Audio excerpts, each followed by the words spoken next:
Si hata wewe umekuwa ukisikia kelele kwamba msanii X akitoka kwenye record label X kunakuwa na ugomvi? Kila mtu anasema la kwake. Mara nilikuwa sipewi chakula, mara nilikuwa sili kwa wakati, mara nilikuwa nazuiwa kukutana na demu wangu, na mengineyo mengi umekuwa ukiyasikia. Lakini katika video hii nitaenda kukutajia mambo 8 muhimu ambayo msanii anatakiwa azingatie kabla hajaingia mkataba na record label ya muziki. Karibu.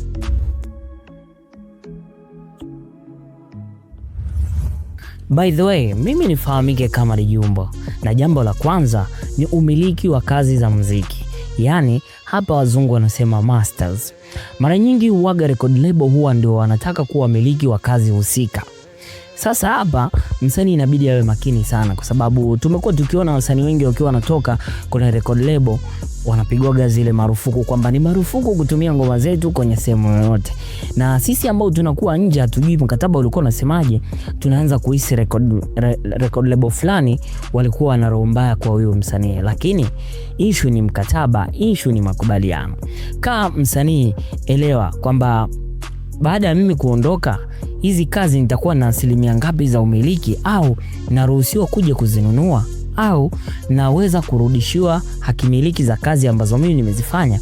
Kwa hiyo msanii na record label hapa inabidi mkae chini na muelewane vizuri ili shoti zisipiganishwe. Jambo la pili ni mgawanyo wa mapato. Hapa msanii anatakiwa fahamu kwamba katika mkataba wake mapato yanagawanywa vipi. Tunafahamu kwamba mapato ya msanii yanaweza kaa natoka kwenye streams, YouTube, lakini pia kwenye branding deals ambazo atakuwa ameingia nazo na matamasha na vitu kama hizo. Hapa lazima ajue katika mkataba ambao anaingia na record label yeye atakuwa anapokea mapato kiasi gani. Kama ni 50% kwa 50 au 30 kwa 50, 20 kwa 50, lazima ajue. Na hichi kitu ni kizuri kwa sababu kitakuwa kinamjenga, atakuwa anajua napambania kitu ambacho mimi napata kiasi fulani. Tutakuwa tumeelewana vizuri hapo. Jambo la tatu ni muda wa mkataba.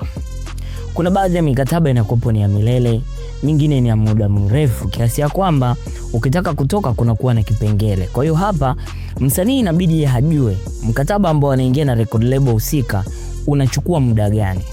Afahamu pia siku akija kutaka kutoka ni vitu gani ambavyo inabidi avizingatie, kwa sababu unaweza kuwa umeingia kwenye mkataba na record label X lakini uone matarajio ambayo mlikubaliana. Kwa hiyo lazima ujue kwamba siku nikitaka kutoka kutokana na mkataba ambao nimeingia kwa muda huu ambao nimekaa, it's okay mimi kutoka au kutokutoka. Sisi tutakuwa tumeelewana vizuri. Lazima ujue kwamba mkataba ambao nimeingia muda wake tumekubaliana baada ya album 2, album 3. Baada ya hapo mkataba unakuwa umeisha. Ni vitu ambavyo msanii anatakiwa avizingatie vizuri sana, la sivyo itakuwa na kutokea tu puani na mwisho wa siku utakuwa unaona kama unanyonywa. Jambo la 4 ni wajibu wa kila upande. Hapa kila mtu inabidi afahamu majukumu yake na yanatimizwa vipi kutokana na ambavyo mtakuwa umekubaliana. Sometimes wasanii huwa wanakosea kudai vitu wafanyiwe ili hali sio wajibu wa record label, au record label kumtaka msanii afanye vitu ambavyo sio wajibu wake kufanya. Kwa hiyo hapa kila mtu inabidi ajue wajibu wake. Kwa hiyo kabla hujasaini unajua anaingia mkataba na record label fulani, wajibu wao ni kunifanyia labda promotion, kutangaza kazi zangu, kuhakikisha napata interview baada ya muda fulani, kufanya photoshoot na vitu kama hizo. Lakini mimi wajibu wangu kama msanii ni kuhakikisha kila baada ya labda wiki 2 natakiwa nimetoa ngoma mpya, au kila baada, yani kila mtu ajue wajibu wake. Na hii inasaidia sana kwamba utakapoona mambo hayajakaa sawa unajua wajibu wangu mimi nimetekeleza, label haijatimiza wajibu wake. Kwa hiyo mimi ninayo haki kisheria kuidai label. Kwa hiyo inabidi msanii kabla haujasaini mkataba ujue wajibu wako ni upi. Sometimes tumekuwa tukiona msanii analalamika kwamba label haijali familia yangu. Je, kwenye makubaliano mlioingia label ilikuwa na wajibu wa kulea hadi familia yako? Sijui tutakuwa tumeelewana vizuri hapa. Jambo la 5 ni bajeti ya promotion. Tumekuwa tukiona record label nyingi zinajisifia kuhusiana na promotion pale ambako msanii anatoka. Lakini mbali na hivyo, tumekuwa pia tukiona baadhi ya record label kwa mfano kwa hapa nchini zikifanya promotion kubwa. Sasa wewe kama msanii ukiwa unaingia mkataba na record label hiyo, inabidi ufahamu kwamba promotion ambayo label yangu inaifanya ni kiasi gani, imetumika vipi. Kama walinunua suti za milioni 2 ujue, kama walinunua sijui gari kwa ajili ya promotion ya muziki wako ujue. Lakini pia kwenye upande wa production, kama walishoot video ya milioni 50 ujue hiyo milioni 50 ilitumika vipi. Lakini mbali na hivyo, ujue hiyo hela ambayo record label inawekeza kwa ajili yako wewe unailipa vipi. Hiyo hela utakokuwa unaipata kutokana labda na show ambazo utakuwa unafanya, mauzo kwenye streams, inalipia vipi kilichotengenezwa, au hicho kilichofanywa na lebo ni sehemu ya majukumu ya lebo. Kwa hiyo kila kitu inabidi wewe unakijua kuhusiana na masuala ya mtonyo, kwa sababu hapa ndo mara nyingi mtu usipokuwa makini, siku utakaoamua kuja kutoka, ndo pale unaambia bwana, sisi tunakudai bilioni 5. Ukiuliza kwa nini?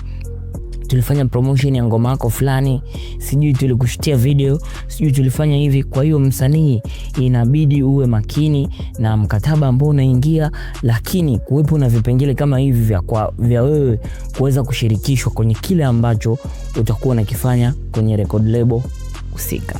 Jambo la 6 ni creative control.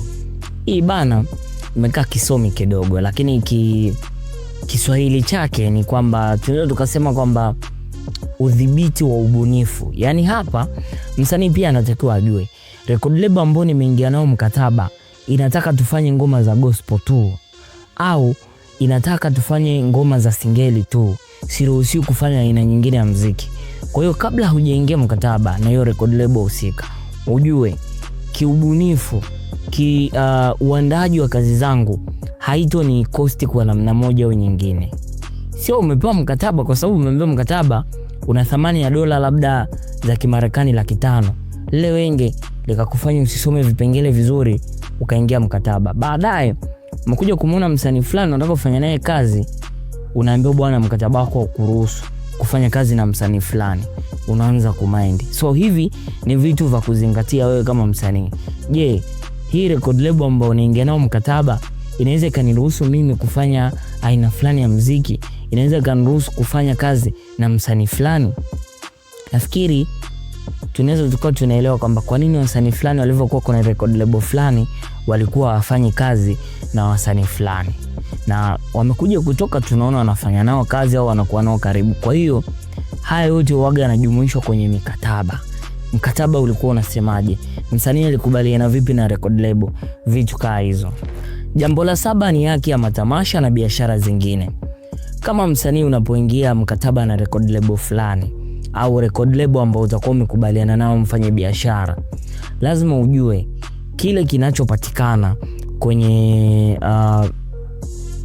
matamasha, show ambazo unafanya, au kile kinachopatikana kwenye endorsement ambazo unakuwa watu wanakuja kuinvest kwa ajili yako.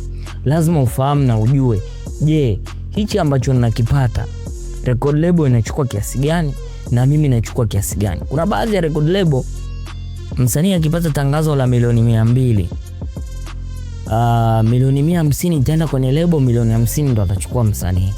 Kwa hiyo lazima ujue hichi kipengele kimekaa vipi, mimi akito niathiri, je kitaenda sawa na ukubwa ambao ninao au kinakuwa kinaharibu. Kwa hiyo msanii ni vyema ukasoma mkataba vizuri na ukaelewa, na kila ambacho wewe utakichagua kukifanya ukifanya ukiwa unaelewa kwamba mimi fulani nimeridhia kila kipengele. Kwa hiyo at the end of the day unakuwa unafanya kitu. Kama umepata show milioni 100, unajua kabisa kwenye hii milioni 100, milioni 20 ndo za kwangu. Kwenye hii milioni 100, milioni 50 za kwangu, milioni 50 za lebo. Kwa hiyo lazima uzingatie kile kinachopatikana mnagawanaje.